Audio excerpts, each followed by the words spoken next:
दोस्तों, शहनाज कौर गिल को शायद खुद भी इस बारे में मालूम नहीं होगा कि आखिर कब उन्हें सिद्धार्थ से प्यार होने लगा। जी हाँ, आखिर कब उन्हें सिद्धार्थ से प्यार होने लगा और सिद्धार्थ कब शहनाज के करीब आने लगे, वो इस बारे में समझ ही नहीं पाए।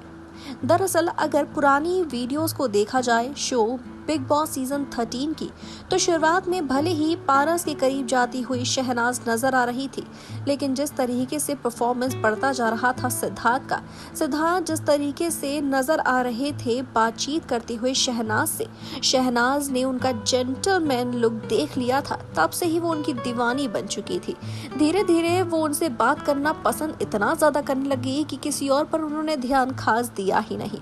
पारस से भले ही उनकी फ्लर्टिंग, उनकी मस्ती चल रही थी, लेकिन इस बीच उनकी नजरें बार बार सिद्धार्थ पर पहुंच रही थी कि सिद्धार्थ इस बात पर क्या रिएक्ट कर रहे हैं।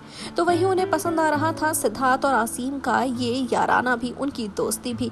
लगातार जो शहनाज हर एक छोटी से बड़ी बात नोटिस करने लगी थी सिद्धार्थ शुक्ला की, धीरे धीरे वो प्यार में तब्दील होने लगी। पारस यहाँ पर माहिरा के करीब जाने लगे और उस वक्त सहारा बने सिर्फ और सिर्फ सिद्धार्थ ही उनका। सिद्धार्थ उन्हें चीजों को लेकर समझाने लगे थे और ऐसे ही हो गया शहनाज को सिद्धार्थ से प्यार। सिद्धार्थ जब बीमार हुए तब उन्हें अपने इस प्यार का ज्यादा फील हुआ, क्योंकि सिद्धार्थ जब बीमारी के वक्त शो से बाहर आ गए थे और पारस भी शो से बाहर निकल गए थे, तो वो पारस को मिस तो जरूर कर रही थी, लेकिन उन्हें ये मालूम चला कि वो सिद्धार्थ के बिना यहाँ कितना ज्यादा अकेला हो रही है, कितनी अकेली फील कर रही है। पारस के शो में वापसी पर उनको खुशी हुई, लेकिन खुशी का उस वक्त उनका ठिकाना नहीं था जब सिद्धार्थ की वापसी हो गई, क्योंकि सिद्धार्थ जब शो से उस वक्त बाहर निकले थे बीमारी की वजह से, तो वो शहनाज से खास मिल नहीं पाए थे और शहनाज इस बात पर खूब रोती हुई देखी गई थी।